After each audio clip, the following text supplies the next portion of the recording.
Mukhang si Talen Horton-Tucker na ang papalit kay Alex Caruso sa Chicago Bulls. Ngayon kasi siya ay pinagbigyan ng Chicago Bulls na makapag-workout sa kanila para makita ng Chicago Bulls kung deserving ba siya ng posisyon sa kanilang official lineup. Iniwave na ng Utah Jazz yung kanilang free agent rights kay Talen Horton-Tucker para sila ay makagawa ng cap space para kay Lauri Markkanen. Hindi na siya pinabalik sa kanila mga idol at ngayon siya ay kinuha naman ng Chicago Bulls pero hindi pa ito sigurado dahil siya ay susubukan pa. Noong nakarang season sa Utah Jazz, siya ay nag-a-average ng 10 points, 2 rebounds and 3 assists per game sa loob yan ng 20 minutes per game. Quality numero pa rin ang kanyang naibibigay para sa Utah Jazz mga idol. Isang subok naman na laro at matutulungan niya ang Chicago Bulls sa maliliit na mga bagay na siguradong magkakaroon ng malaking impact sa kanilang kupunan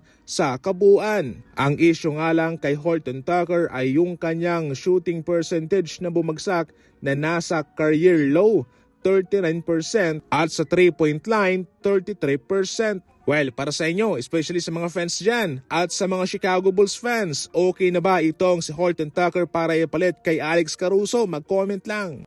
Susubukan naman muli ng LA Lakers itong kanilang pinapirma noon na si Vincent Budon. Ngayon pumirma siya ulit sa kanila para sa isang exhibit 10-deal contract para makapag-workout din siya sa kanila. Noong nakarang season, sumali din siya sa training camp ng LA Lakers pero siya anyway bago pa man magsimula yung NBA season. Namalagi muna siya sa South Bay Lakers, ang G-League affiliate ng Lakers mga idol, kung saan siya nag-average ng 5 points to 7 rebounds and 1.2 assists sa loob ng 10 laro. Etong si Vincent Budon ay isang swingman na siguradong makakatulong sa Lakers sa kanilang shooting sa labas. Kabilang kasi yan sa mga problema nila sa mga nagdaang season. Marami silang mga players na umaatake sa loob, sumasalaksak pero yung kanilang mga shooters ay kinakapos. Kung hindi naman kinakapos ay kinakaharap naman nila yung injury.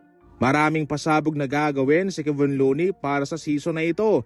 Ayon mismo kay Looney, kanyang sinasanay na ng gusto yung kanyang shooting sa 3 at sa mid-range. Yan mismo ang gusto ni Coach Steve Kerr na i-improve niya para sa season na ito. Well, sa mga hindi nga nakakaalam, itong si Looney ay dinadab, kinukumpara kay Kevin Durant nung siya ay nasa kolehiyo at high school.